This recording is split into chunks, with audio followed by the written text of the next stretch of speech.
Good morning, everyone. In the previous class, we have learned different methods of curve setting. We have learned methods using chain and tape, and we have learned methods using theodolite also.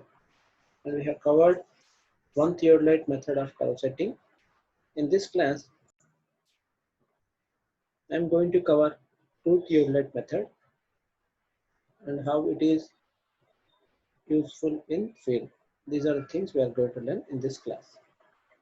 So let us start today's class. Curve setting by two theodolite method. It is generally employed in railway curve setting as it gives correct location of points. So we have different curves in railway lines where we are going to use this method. So the curves may be of left curve, right curve, and we may be setting transition curve, etc. In those cases, we will be using this method. Here, no chain or tape are going to be used to fix the point. All the points are fixed using theodolites only. It is most suitable when the ground surface is not favorable for chaining. Just now we have discussed that we are not going to use any chain or tape, means it is not suitable for chaining or tape. So in such cases we will be using this method.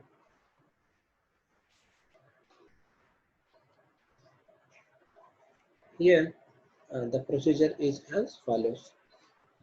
We need to calculate all the necessary data to prepare to set out the curve.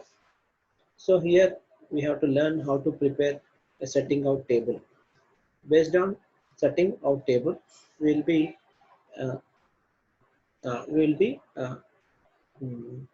doing in field. First, mark tangent point T1 and T2 on the graph.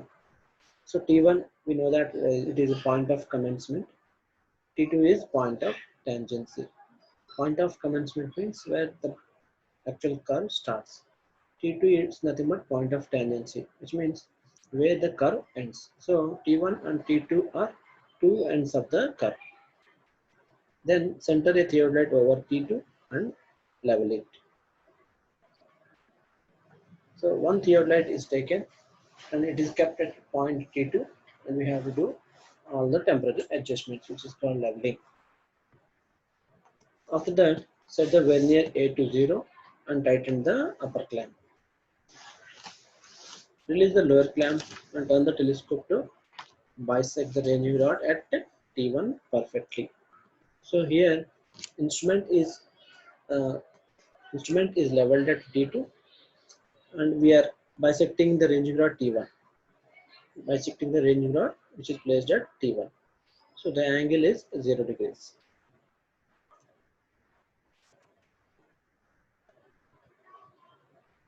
So here in this diagram we can observe this. There are 2 points of starting and ending point of the curve. Starting point is T1 and T2 is the ending point. One theodolite is kept here and the line of collimation is kept towards T1, which is equal to 0. So this line indicates 0 degree line from which we are going to keep deflection angles. And then another theodolite is set up at T1. This theodolite will be focusing towards the intersection point B. So this line of sight will become 0 degrees vertical line, then 0 degrees horizontal line, then we'll be keeping the deflection angles which we already calculated with respect to this line.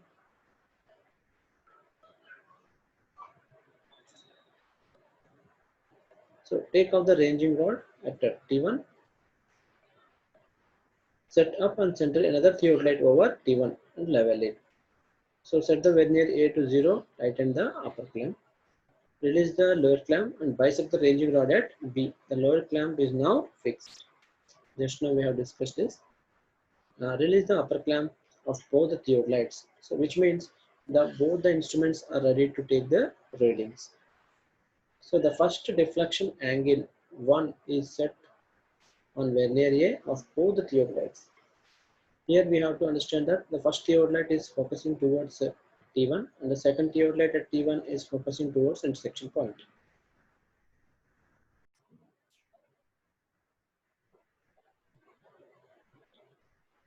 So the first deflection angle already calculated in the setting out table, which is delta 1, which has to be centered in both the diode lights, which are placed at T1 and T2.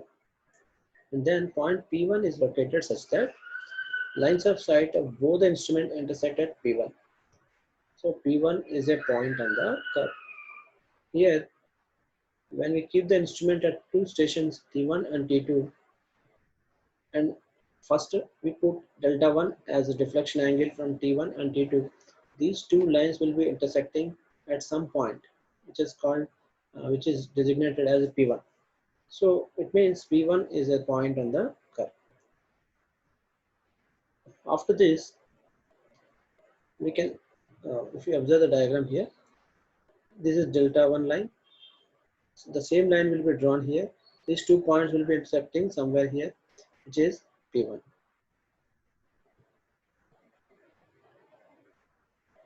And then set the next deflection angle delta 2 on the vernier A of both the instrument. P2 is located as a point of intersection of the lines of sight on both the instrument. P2 is the next point on the curve. First, we have kept delta 1 in both the instruments. Now, we have added a cumulative value of delta 2. Now we have to keep delta 1 plus delta 2 in the first instrument and as well as in the second instrument. Then, if you draw a line, these two lines will be intersecting at a point known as P2. So P2 again lies on the curve. So this process continues until all deflection angles are marked. So the total deflection angle delta is set out in both the instruments. The line of sight of the instrument at T1 should bisect T2. That of diode light T2 should bisect B, because the line of sight initially at T2 is focusing towards T1. After setting the complete deflection angles, so the total deflection angle will, sum of total deflection angles will be equal to 5 by 2. It will it will focus point intersection point. Similarly, the instrument at T1 focuses T2 after putting on the deflection angles. So in this way, we will set that simple circular curve using two theodolite method. Now we will solve some of the problems regarding Rankine's method.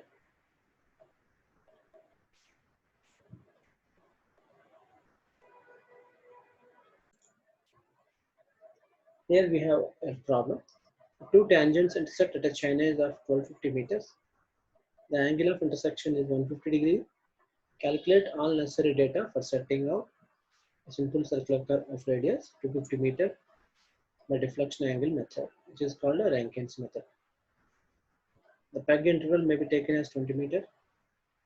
Prepare setting out table with the least count of the vernier is 20 seconds. Here in this problem, the peg interval is given as 20 meters. Angle of intersection is given, so the deflection angle will be equal to angle of intersection 180 degrees minus angle of intersection. So these are the given data. Radius is 250 meters. Deflection angle is 180 degree minus 150, which is equal to 30 degree. Chinese is given as 1250 meters. This is Chinese of intersection point, where the two tangents meet. The peg interval is 20 meters. Least count of vernier is 20 seconds. Here it is not only to calculate deflection angles, we have to prepare setting out table for deflection angles, by which we'll be setting the curve in the field. Initially, we have to measure a tangent length, which is nothing but r tan 5 by 2. So r value given, deflection angle is also given. Therefore, we can calculate tangent length, which is equal to 67 meters. We know the formula for curve length. Initially, in the previous class, we have learned what are the different elements. So in that we have covered the formula for curve length also. This is equal to pi r phi by 180 degree. Here r value is given, phi also given. So substituting the values we will get a curve length. Now if we want to calculate the Chinese of first point of the curve T1, we have to subtract tangent length from intersection Chinese of tangent length. He has given a Chinese of intersection point as 1250 meters. So from 1250 meters we have to subtract tangent length. Therefore we will be getting 1183 meters. Now if you want to calculate Chinese of T2, which means we have to add the total curve length to the Chinese of T1. The curve length is calculated as 130.89. Therefore the Chinese of T2 is 1313.89 meters.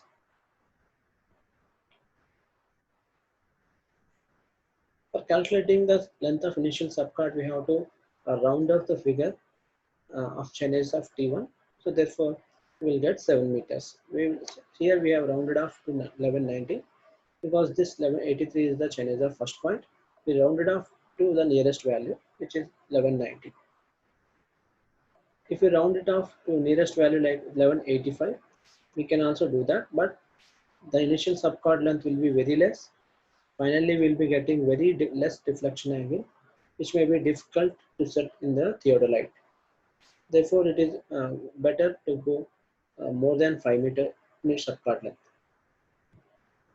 So all other subchords will be 20 meters. So those are all full subchords. And the last subchord will be the last Chinese, means the Chinese of last point minus the previous subchord. This is 1310. So we will get 3.89 meters. Here we cannot do anything because it is the remaining value after all full chords. So here we have number of full chords is 6. Chinese covered is 1190 plus 6 into 20. So here 1310.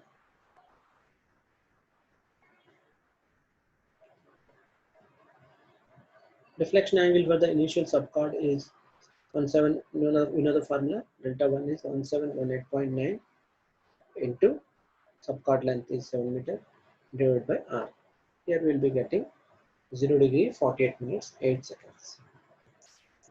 So deflection angle for the full chords is, we have to substitute 20 meter for the full chord here. We'll be getting 2 degree 17 minutes 31 seconds. This formula is in minutes, so we have to convert the value into degrees and minutes seconds. Deflection angle for the final subchord is, again we have to substitute in the same formula. We'll be getting 0 degree 26 minutes 45 seconds. Here we have a check whether the calculated values are correct or not. Here we have to add all the deflection angles. We have 48 minutes 8 seconds, 2 degrees 17 minutes 31 seconds. These are, we have 6 such type of angles because we have 6 full subchords. Therefore 6 into delta. The final value is 0 degree 26 minutes 45 seconds. After adding all these values, we'll be getting 15 degree, which is nothing but 5 by 2. Phi is the deflection angle. So this is cross-checking the calculated total deflection angle. Hence, the calculated deflection angles are correct. If it is nearer to 15 degree, we can round it off. If the error is in seconds, like 2 seconds, 3 seconds, we can round it off. Otherwise, if the error is too large, we have to again calculate all the values. So this is most important thing we have to learn. This is called setting out table. Setting out table for setting the simple circular curve by using two-theodolite method. Here we have a point. Point means points on curve. This is Chinese of different points on the curve. This is chord length. Chord length means difference between any 2 points. Deflection angle we have calculated. This is total deflection angle. We'll get a cumulative value of deflection angles here.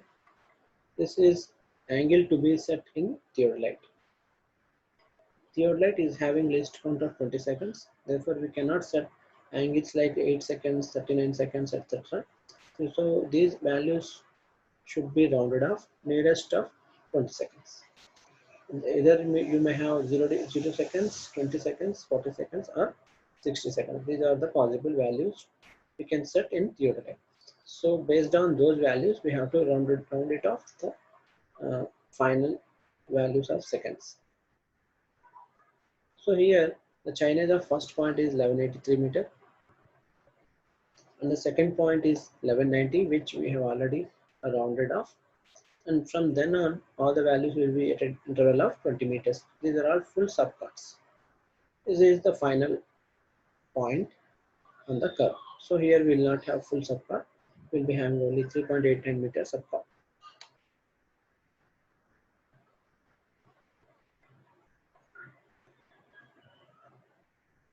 So chord length is calculated based on difference between two chain edges. So here we will be having 1190 meters. This is 1183. So the difference is 7 meters. Similarly, here we have difference of 20 meters. Here we have difference of 20 meters. These are full subcards. Therefore, the difference will be 20 meters. If we come to the last point, here we will have difference of 3.89 meters, which is the last subcard. The deflection angle is calculated based on the formula given. So if you calculate, we will get in terms of minutes. The value will be converted into degrees, minutes, seconds.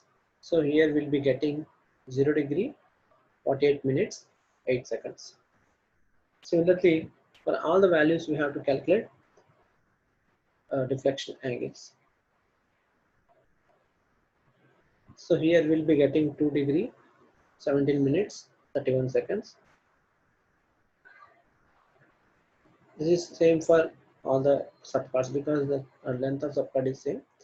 Finally, we will be getting another value which is not same, similar to the previous one, because here the length of subcard is something different. So these are the deflection angles calculated by the formula. So total deflection angle is, we have to add the previous value. Here it is 0 degree 48 minutes. So for here we have to add these two values. Means we have to calculate the cumulative value of deflection angles. We add these two values, we'll get 3 degree 5 minutes 35 seconds. So we have to add these three values to get cumulative deflection angle, or we have to add this value and this value. We'll get 5 degree 23 minutes 20 seconds. Then we have to add these two values. We'll get 7 degree 40 minutes 41 seconds. This is cumulative total deflection, cumulative value of deflection angles. Similarly, we have to calculate all the values. Final value will be around 15 degrees, because sum of all deflection angles will be equal to 5 by 2. The 5 value is 30 degrees. 5 by 2 means we have to get 15 degrees. Here we cannot set angles like 8 seconds, 39 seconds, 10 seconds, etc. in theodolite. So we have to round it off to the nearest least count value. So 8 degrees is very closer to 0 seconds. So this is 0 second. 39 seconds means very closer to 40 seconds. The least count of the instrument is given as 20 seconds.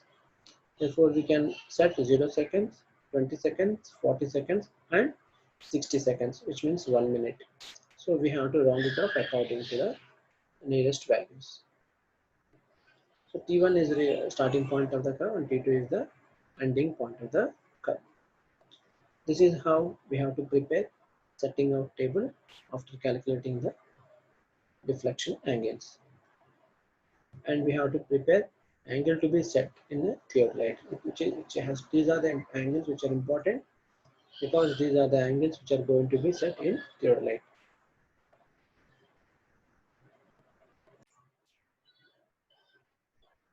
Let us solve another problem. Two tangents intersect at the channels of 1190 meters. The deflection angle being 36 degrees. Calculate the necessary data for setting out simple circular curve.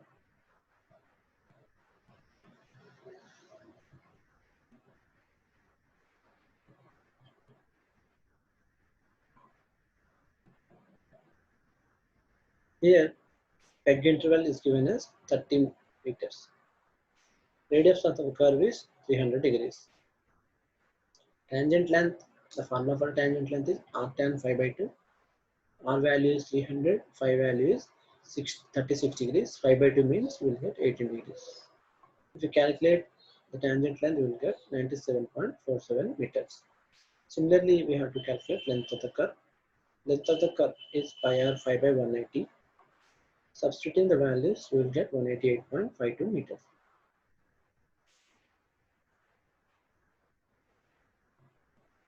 Chinese of intersection point means point at which there is two tangents intersect. This is 1190 meters.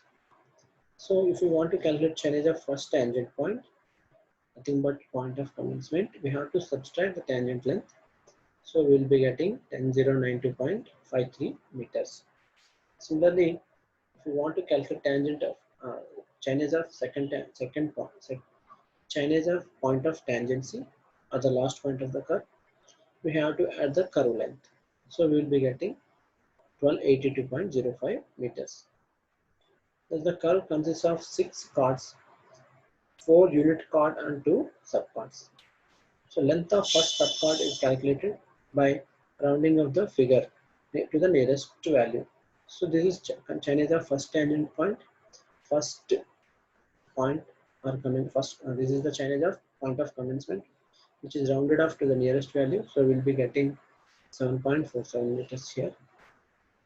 All other chords are 30 meters length.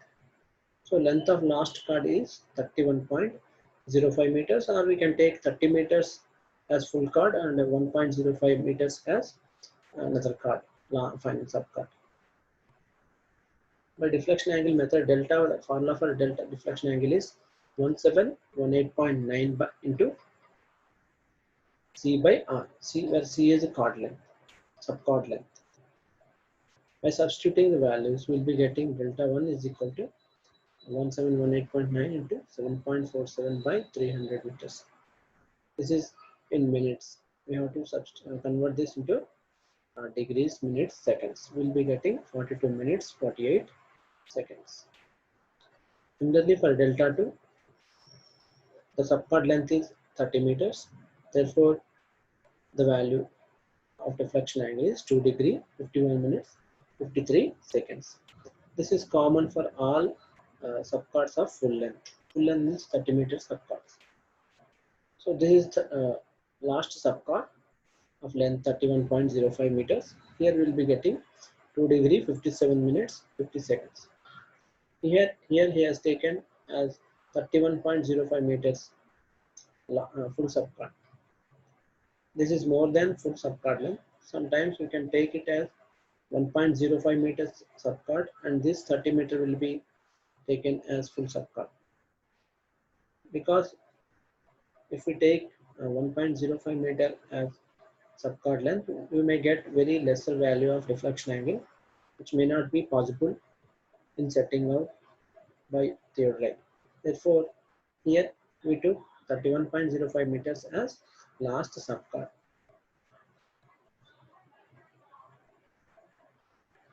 The total deflection angles can be written as sum of all deflection angles calculated.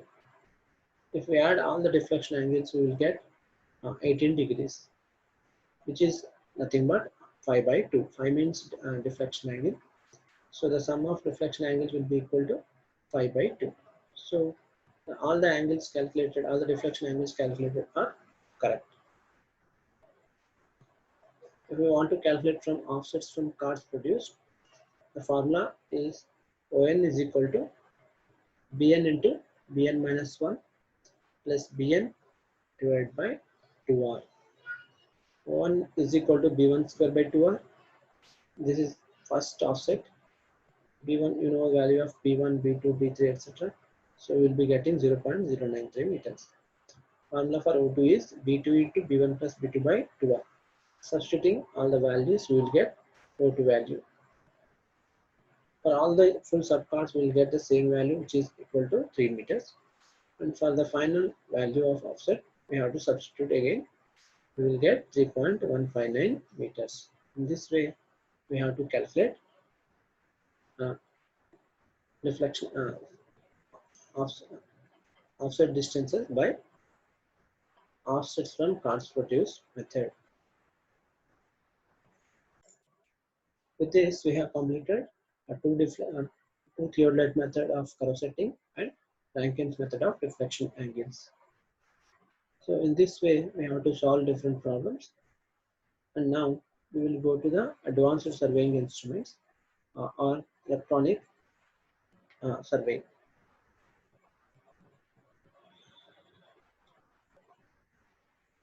So in this, we'll be having the first electronic measurement device in surveying is EDM. EDM means electronic distance measurement. So far we have learned analog means manual methods of taking measurements. So here in this we are going to learn electrical measures, how to measure the distances, angles, etc. by using electronic means. So the first instruments we use is called electronic distance measurement. This is called as EDM. We have the different ways to measure the distance between 2 points. The first one is direct distance measurement, which is done using China tape. It is suitable for plain terrains. And we have optical distance measurement by using tachometer or horizontal substance method using optical wedge attachment. And in optical measurement method, the range is limited to 150 meter and accuracy may be up to 1 in 1000. And finally, we have electronic magnetic distance measurement, or simply called as electronic distance measurement, which is done by either of the following instrument. We have geodometer and tellurimeter or distomet. Tellurimeter is also known as distomet. These are the instruments used to take electronic distance measurement. Electronic magnetic distance measurement enables the accuracy up to 1 in 1 lakh, or the ranges up to 100 kilometers, which is not possible with our traditional methods.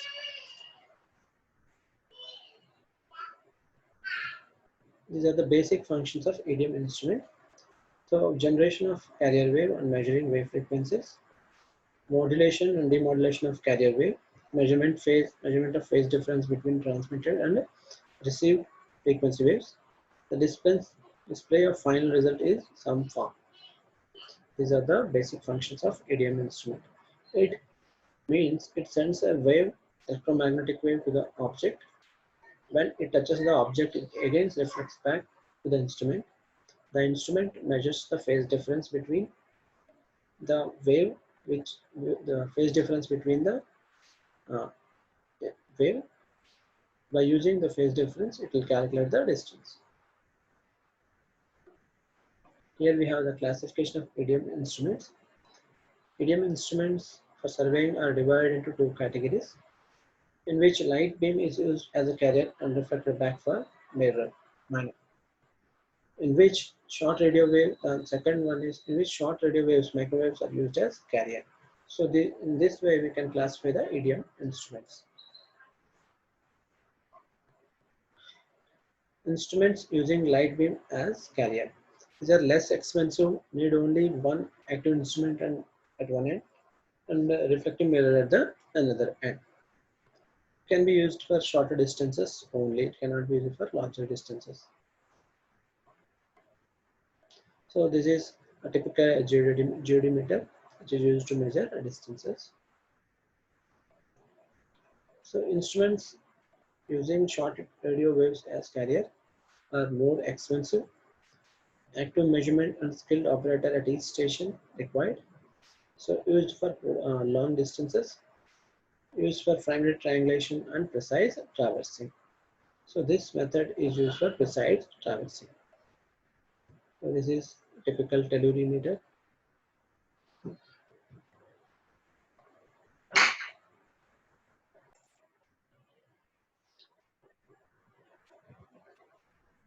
Principle of electronic distance measurement.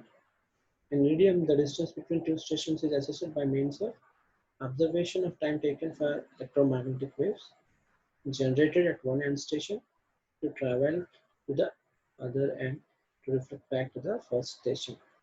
Here we can understand that an electromagnetic wave is sent from the instrument which touches the mirror at the other end, and after touching the mirror it reflects back to the instrument. So the instrument measures the time taken for the wave to reflect back. As the velocity of the wave is already known, the time is measured by the instrument.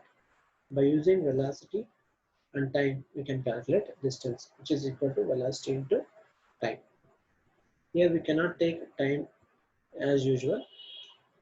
We have to divide the time by 2 because here the time is measured 2 times because the wave started from the instrument and reflects and touches the mirror, and it again reflects back. So here we have to divide the time by 2. So these are the different wave patterns showing of different frequency. The frequency is 4Hz, this is 2Hz, this is 1Hz frequency, etc. Wave pattern showing the wavelength and the phase difference. An electromagnetic wave of certain frequency N1 is transmitted by the instrument at one end, and it is reflected back from the other end, which gives difference in phase between transmitted and received waves. The phase difference is only a fraction of wavelength. Similarly, number of such electromagnetic waves of different frequencies N2 and N3 are then transmitted, and the respective phase differences are noted. Average phase difference phi is then calculated. From the phase difference, time taken for the electromagnetic wave to transmit and reflect back between two stations is found. You know the formula for time is equal to phi by phase 2 pi n. Then the distance between two stations can be found by using the formula distance is equal to velocity into time. So the instrument measures phase difference by which it can measure time taken. Using this time, we can measure the distance between the two stations.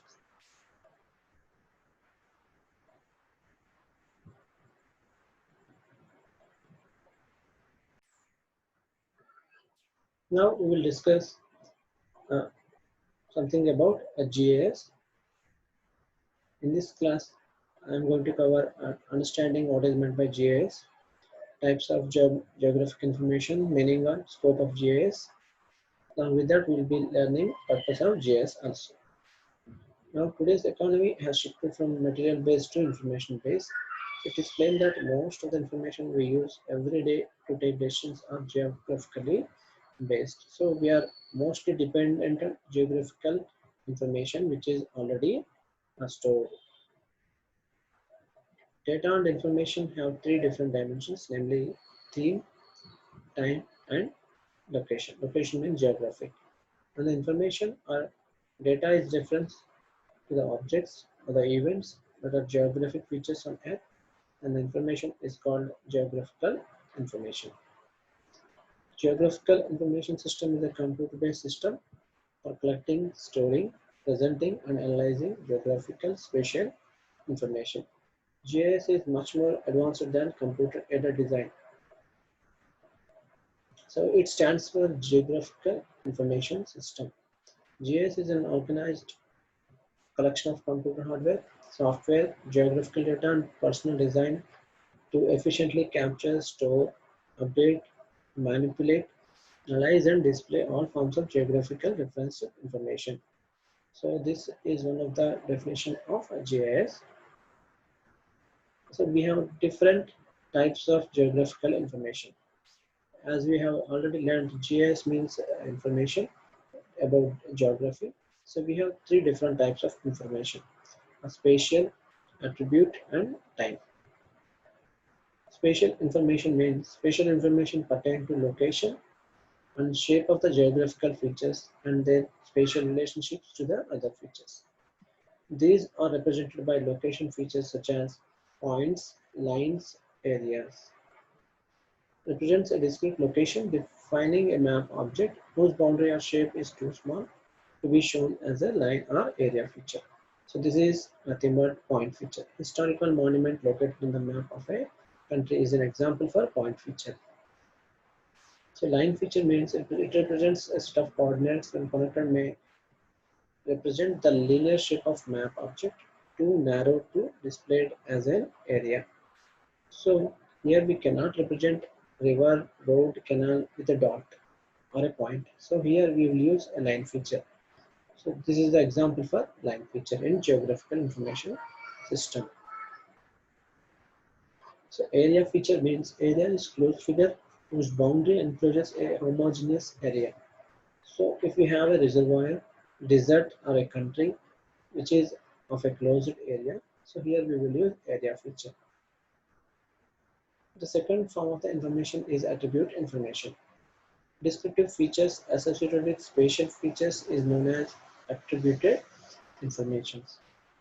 Descriptive information will have elements which cannot be compared with each other in quality and quantity. And the third form of information is time. Time is considered a dimension along with the spatial and attribute dimension. With the time, the geographical information may change. Meaning and scope of GIS.